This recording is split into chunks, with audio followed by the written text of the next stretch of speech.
bilhões de pessoas, 8 bilhões de habitantes. Mas, de acordo com alguns cálculos, 60 bilhões de seres humanos já passaram pela Terra, se contarmos aqueles que já morreram.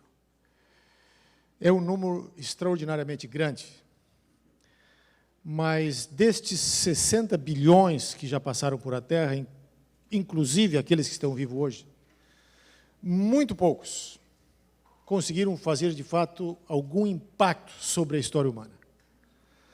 Alguns fizeram um impacto para o mal, outros para o bem,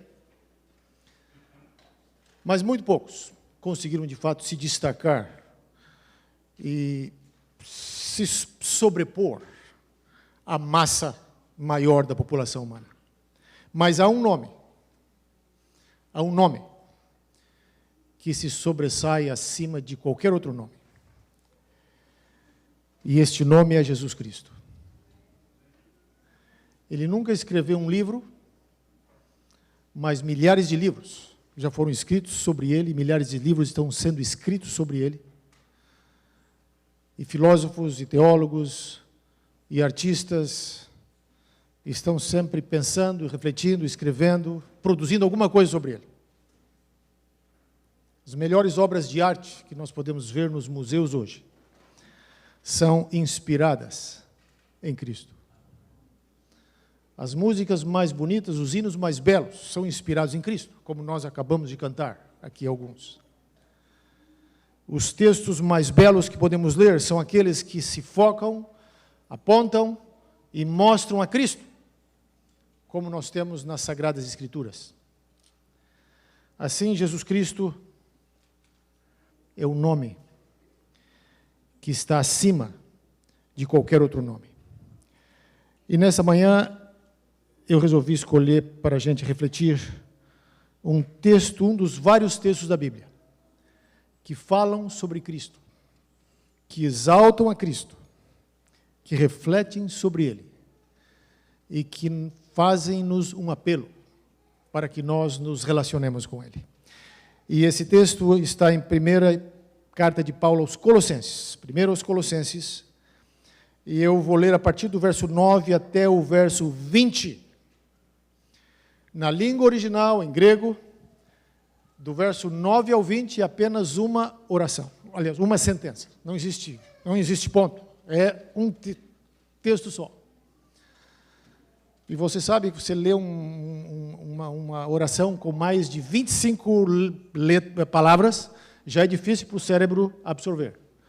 Porque, de acordo com os especialistas em língua, em redação, em produção de textos, você não deve escrever mais do que 25 palavras e colocar um ponto ali, para que o leitor possa absorver aquele pensamento, ele parte para outra sentença, ponto, e aí ele vai absorvendo. Se você escrever uma sentença com 50, 60, 100 palavras, quando chegar no final, a pessoa já não sabe mais qual é o sujeito, qual é o verbo, qual é o objeto, etc. da frase. Mas, Colossenses 9 até 20, as traduções nos ajudam bastante, mas no original é uma longa sentença, falando sobre Cristo. E eu creio que isso é muito adequado, porque, de fato, não existe linguagem humana adequada e apropriada para falar de Cristo com a profundidade e a sublimidade que ele merece. Mas o apóstolo Paulo fez o possível nesse texto. Vamos ler aqui na versão de Almeida, a partir do verso 9. Colossenses, capítulo 1, verso 9 em diante. Por esta razão, também nós, desde o dia em que o ouvimos, não cessamos de orar por vós, e de pedir que transbordeis de pleno conhecimento da sua vontade, em toda a sabedoria e entendimento espiritual, a fim de viverdes de modo digno do Senhor, para o seu inteiro agrado, frutificando em toda boa obra e crescendo no pleno conhecimento de Deus, sendo fortalecidos com todo o poder, segundo a força da sua glória, em toda a perseverança e longanimidade com alegria, dando graças ao Pai que vos fez idôneos, a parte que vos cabe da herança dos santos na luz. Continuamos no verso 13 em diante. Ele nos libertou do império das trevas e nos transportou para o reino do seu Filho, ou do Filho do seu amor, no qual temos a redenção, a remissão dos pecados. Este é a imagem do Deus invisível, o primogênito de toda a criação, pois nele foram criadas todas as coisas, nos céus, sobre a terra, as visíveis e as invisíveis, sejam tronos, sejam soberanias, quer principados, quer potestades, tudo foi criado por meio dele e para ele. Ele é antes de todas as coisas. Nele tudo subsiste. Ele é a cabeça do corpo da igreja. Ele é o primogênito, o princípio, o primogênito de entre os mortos, para que em todas as coisas ter a primazia.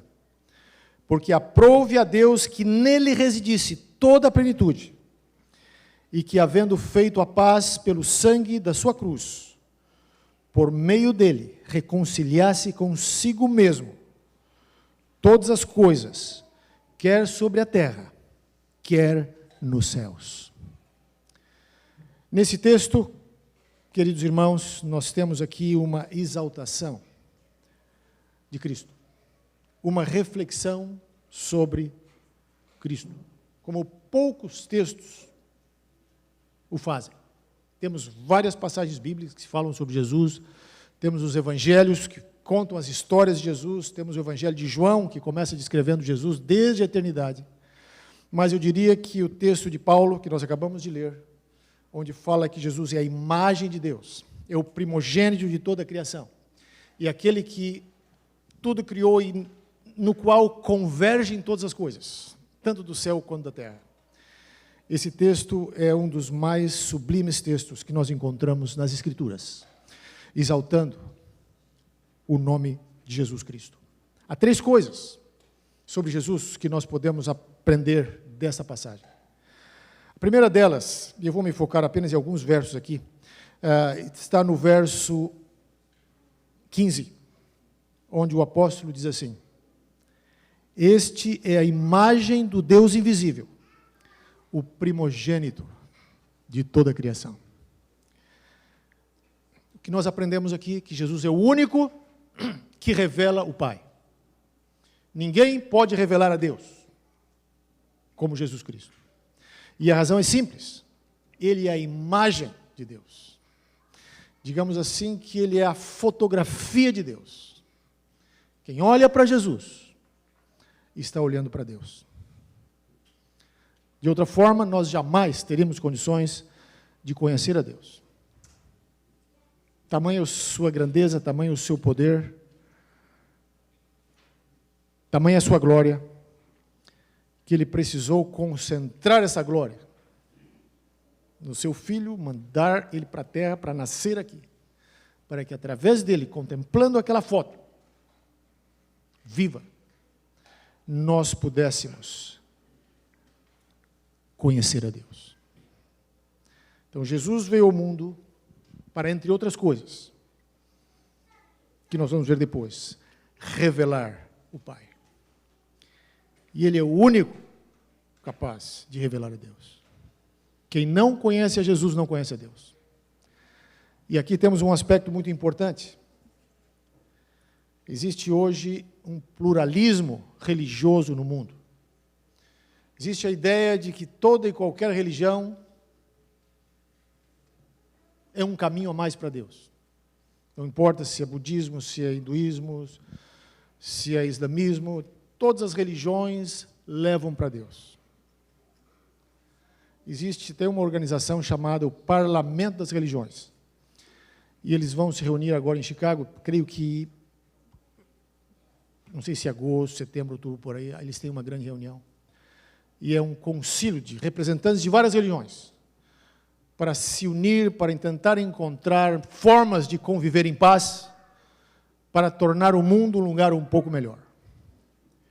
Embora o objetivo em si possa ser bom, mas a pressuposição é de que todas as religiões são iguais, de que todas nos conduzem para a vida ideal, de que, de certa forma, todas nos conduzem para Deus. Mas do ponto de vista bíblico, do ponto de vista daquilo que Deus nos revelou em Cristo, só existe um caminho para Deus. Só existe um que revela quem Deus é, e é Jesus Cristo. E Ele não veio, Ele não nasceu e viveu aqui na terra para nos ensinar verdades, para nos mostrar o caminho que leva para Deus. Embora isso tenha alguma razão de ser. Mas Ele nasceu, viveu, morreu e ressuscitou como o caminho. Jesus não veio dizer, olha, tem um caminho para Deus, sigam esse caminho. Não, Ele diz, eu sou o caminho, eu sou a verdade, eu sou a ponte que liga o céu e a terra.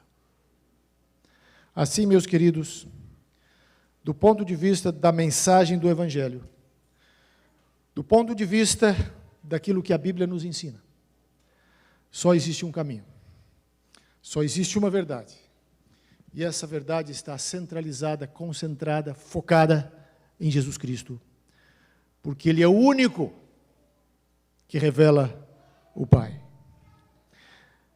O texto também diz que Jesus não apenas é a imagem do Deus invisível, mas Ele é o primogênito de toda a criação. Os testemunhos de Jeová normalmente tomam essa passagem para dizer, está vendo? Jesus é o primogênito da criação, porque Ele foi o primeiro ser criado por Deus.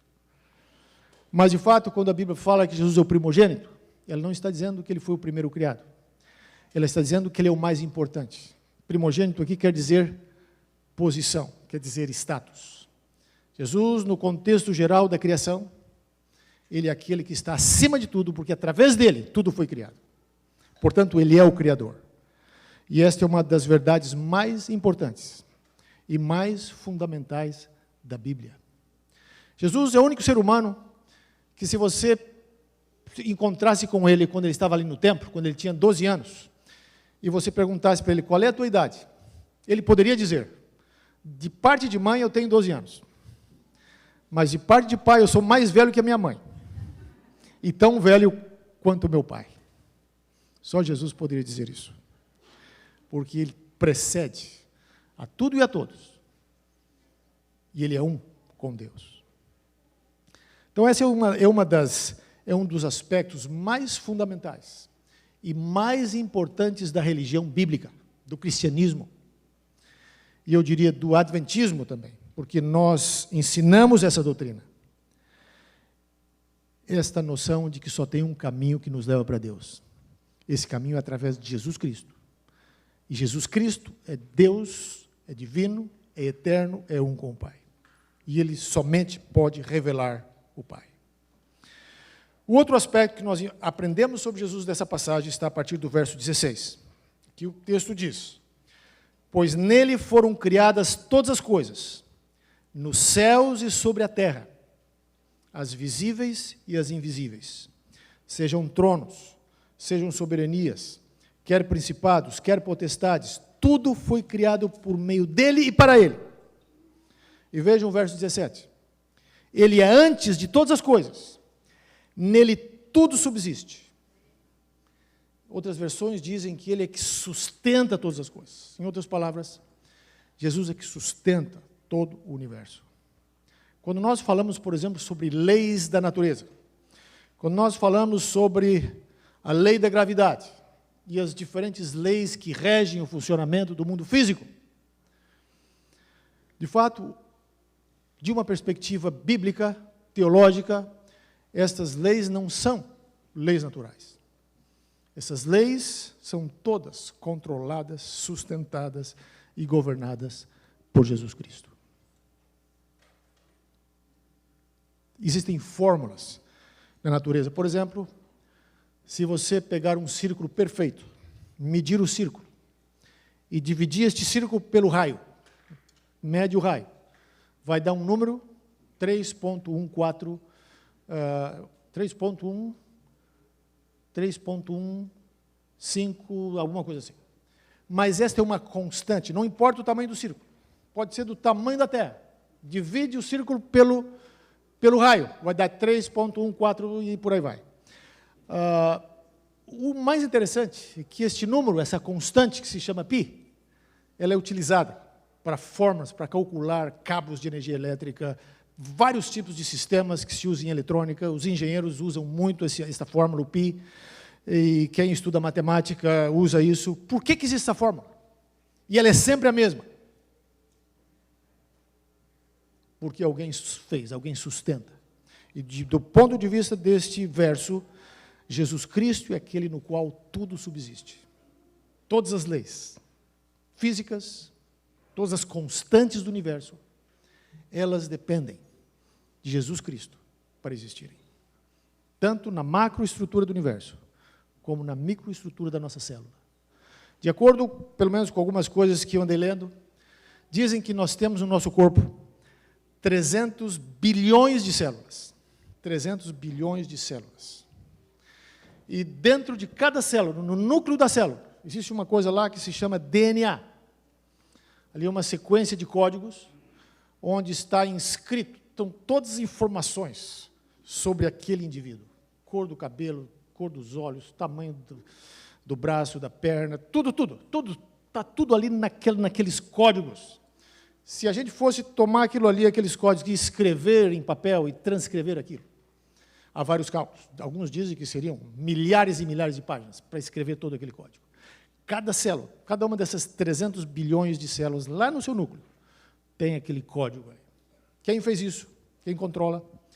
De acordo com o texto, Jesus Cristo. Nele, tudo subsiste. Por isso que as leis físicas permanecem constantes.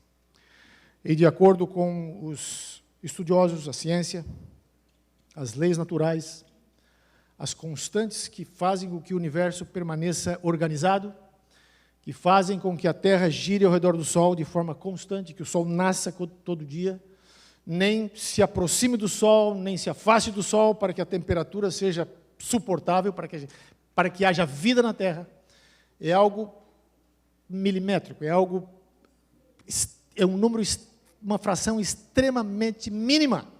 Qualquer alteração aí, não teríamos vida na Terra. Ou ficaria quente demais, ou frio demais.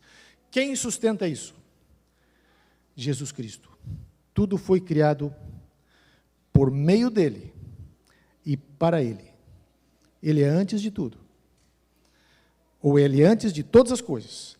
E nele tudo subsiste. Mas o ponto importante dessa passagem não é apenas que Cristo sustenta o universo. Não é apenas que Cristo sustenta os bilhões, os trilhões de estrelas que estão por aí. Mas é o fato de que Cristo é capaz, e assim Ele faz, de sustentar a nossa vida. Mesmo quando as coisas estão indo mal, nós podemos ter a certeza de que Cristo está ali, que Ele nunca nos abandona, que Ele nos sustenta, que Ele está de nosso lado em todos os momentos. O verso 18 diz assim: Ele é o cabeça do corpo da igreja. Ele é o princípio, o primogênito dentre os mortos, para em todas as coisas ter a primazia. Porque aprouve a Deus que nele residisse toda a plenitude. É extremamente difícil, do ponto de vista humano, imaginar que aquele através do qual Deus criou o universo inteiro, aquele que com a sua palavra trouxe os mundos à existência, e o aspecto importante aqui é que quando a Bíblia fala que Jesus criou, ou trouxe todas as coisas à existência, Ele criou por sua palavra. O poder dele é tão extraordinário, é tão profundo, é tão grandioso, que quando ele fala, as coisas aparecem. E é assim que Gênesis descreve. E disse Deus, haja luz, e a luz apareceu. E ele foi falando, e as coisas foram surgindo. Este Deus, Jesus Cristo, Filho de Deus, que no verso 20 vai dizer que Ele fez a paz pelo sangue da sua cruz.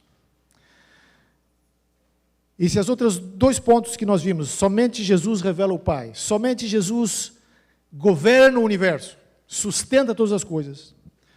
Agora nós descobrimos no verso 20 que somente Jesus salva, porque Ele fez a paz pelo sangue da sua cruz. Como que o Criador do universo, aquele cuja palavra é tão poderosa para trazer planetas, estrelas à existência, como que esse Jesus pôde submeter-se à humilhação, ao bullying, ao abuso, à condenação e finalmente à morte de cruz. Aquele que muitas vezes passou sede, era o mesmo que criou os mares. Aquele que às vezes podia até passar fome, aquele que tinha capacidade de multiplicar pães. Aquele que passou pela dor excruciante da cruz, foi o mesmo que criou o universo inteiro.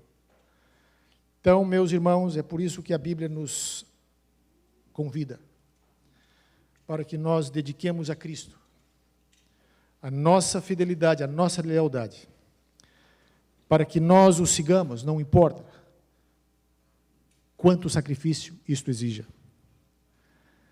Jesus nunca comandou nenhum exército humano, mas há um exército de homens e mulheres, de soldados fiéis, que estão dispostos não a matar por Ele, mas a morrer por Ele. Porque não existe nome acima deste nome.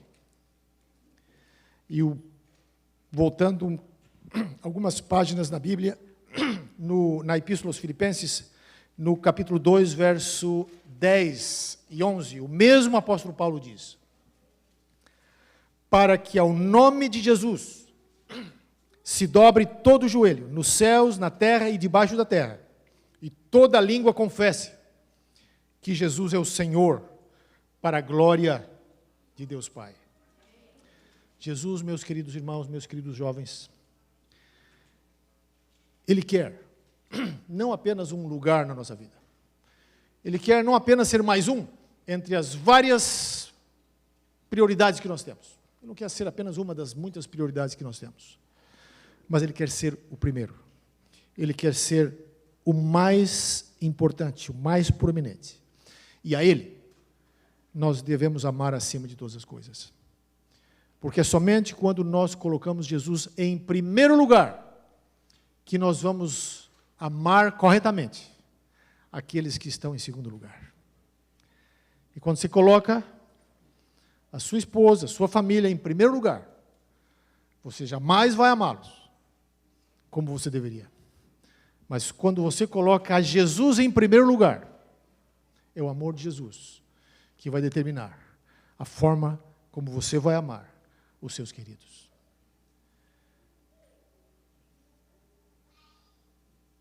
Jesus pede que dediquemos a Ele nossa vida. Apesar dos desafios, apesar dos problemas, apesar das tentações, Jesus fez a paz através do seu sangue. Jesus comprou a salvação para que nós pudéssemos ter a garantia de que nós estamos salvos, sem ter que olhar para as nossas imperfeições, sem ter que fazer a salvação depender dos nossos defeitos ou das nossas virtudes. Acima de tudo, Jesus comprou essa salvação com o seu sangue. E a santificação, ela vem apenas como um resultado dessa salvação que recebemos dele. O sábado passado, eu estava na Indonésia, numa ilha chamada Bali, numa cidade chamada Denpasar. Estávamos tendo um encontro ali naquela região com os professores de teologia de toda a divisão ali do sudeste da Ásia. E aquela região da Indonésia é uma região de hinduístas, de hindus.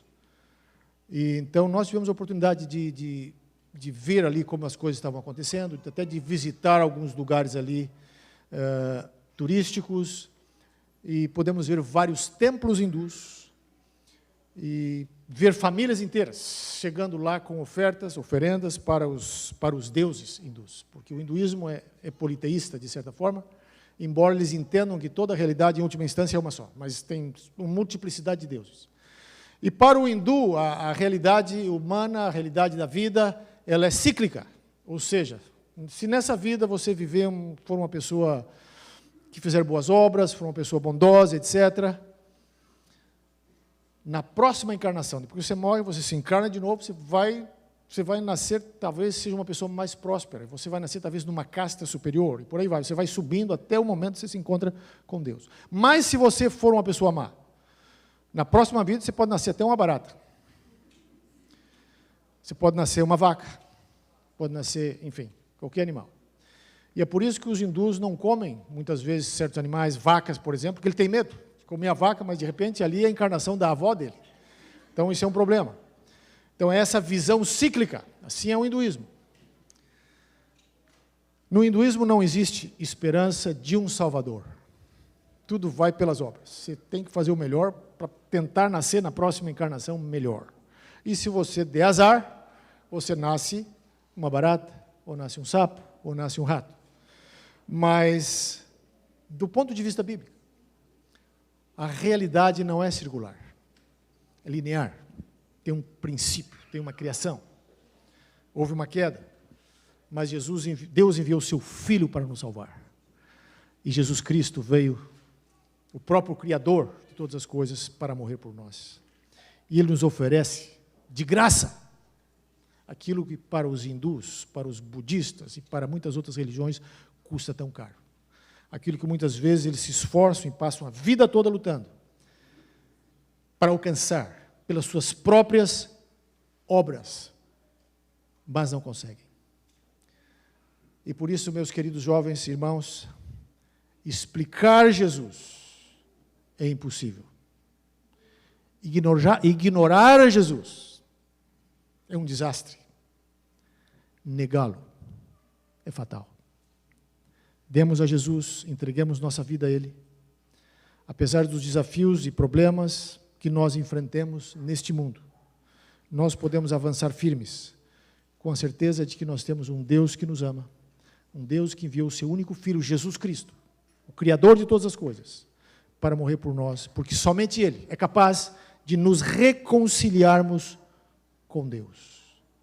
Aquele que criou o universo, aquele que criou cada fragmento da realidade humana, física, espiritual, é o nosso Salvador. E nele nós podemos confiar. Quando temos problemas, podemos levar nossos problemas a Ele. Quando tudo está errado em nossa vida, podemos confiar nele, que Ele pode consertar. Quando tudo está bem, temos que ter a consciência que se está bem é porque nós devemos isto a Ele. E quando nós achamos que alguma coisa está mal, nós devemos isto a Ele também. Porque Ele que estabeleceu todas as leis morais do universo. Se nós temos alguma noção do que é certo e do que é errado, é graças a Jesus Cristo. Porque se não fosse por Jesus, as pessoas poderiam estar matando, morrendo, roubando, fazendo tudo que coisa aí, ninguém acharia, não teria nenhum problema. Não teria nem certo nem errado. Mas porque existe Jesus Cristo, este padrão divino de moralidade, que não apenas cria as leis físicas, mas as leis éticas e morais, o próprio senso do certo e do errado. É por isso que nós olhamos ao redor de nós e vemos tantas coisas erradas. E muitas coisas, de fato, estão erradas. Mas nós só podemos ver e saber que isso está errado por causa de Jesus Cristo. Ele é o padrão. Ele é o modelo. Eu li uma história, num desses materiais que eu estava examinando, de uma empresa americana que havia comprado creio que uma grande impressora. Era uma publicadora. Eles compraram uma impressora muito cara que veio da Europa para os Estados Unidos. Isso faz muitos anos, quando os livros ainda físicos tinham grande poder de venda, etc. Não havia ainda internet. E a história conta, o autor conta que a máquina era nova e parou de funcionar. E aí, imediatamente, na época, eles mandaram um telegrama para a empresa que vendeu, dizendo, mande aí o melhor técnico que vocês têm para consertar a máquina. E aí a empresa respondeu, está indo, está chegando aí. E mandaram o técnico. O cara chegou de navio lá, o sujeito. Quando foram receber o indivíduo lá no porto, perceberam que era um camarada bem jovem. Imediatamente o gerente lá da impressora ligou, mandou o telegrama para a empresa dizendo o seguinte, olha, vocês pedimos o melhor técnico, vocês nos mandaram um jovem. Imediatamente veio a resposta. Olha, esse foi o que fez a máquina, ele deve saber como consertar. Então, meus irmãos, amigos, jovens, Jesus foi quem nos fez. Jesus é o Criador e sustentador de todas as coisas. Ele é capaz de consertar qualquer coisa que esteja errada em nossa vida. Mesmo que as coisas estejam se desmoronando, mesmo que as coisas estejam se desintegrando, em Cristo nós temos a sustentação que nós precisamos. Que Deus nos abençoe e que Cristo continue sendo o centro, o primeiro e o último em nossa vida. Amém. Vamos ter uma música para concluir. Eu havia pedido para o Oséias, não sei se está se está no ponto aí.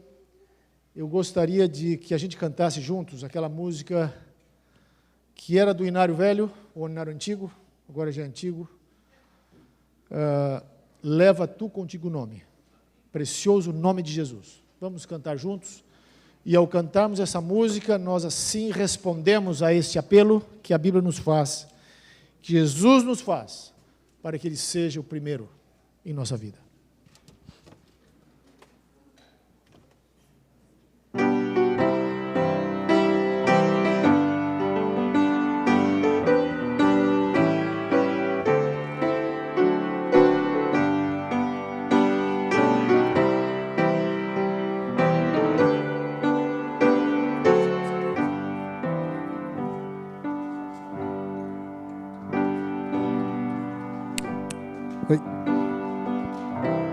O nome é Nome Precioso, ok? 331 do Novo Inário. Vamos ficar em pé para louvarmos juntos?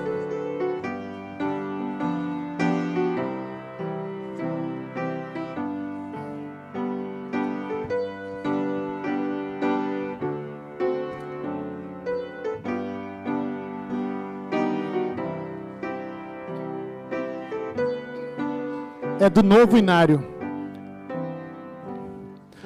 Leva tu contigo o nome de Jesus o Salvador. Este nome dá consolo, seja no lugar que for. Nome bom, doce a fé, a esperança do porvir. Nome bom, doce a fé, a esperança do porvir. Leva sempre esse nome para bem te defender. Ele é arma ao teu alcance quando o mal te aparecer. Nome bom, doce a fé, a esperança do porvir. Nome bom, doce a fé, a esperança do porvir. Oh, que nome tão precioso, traz conforto ao coração, sendo por Jesus aceito, hás de ter o teu perdão. Nome bom, doce a fé, a esperança do porvir. Nome bom, doce a fé, a esperança do porvir. Nome santo e venerável, Cristo, príncipe da paz. Rei dos reis, Senhor eterno, lá no céu aclamarás. Nome bom, doce a fé, a esperança do porvir. Nome bom, doce a fé, a esperança do porvir.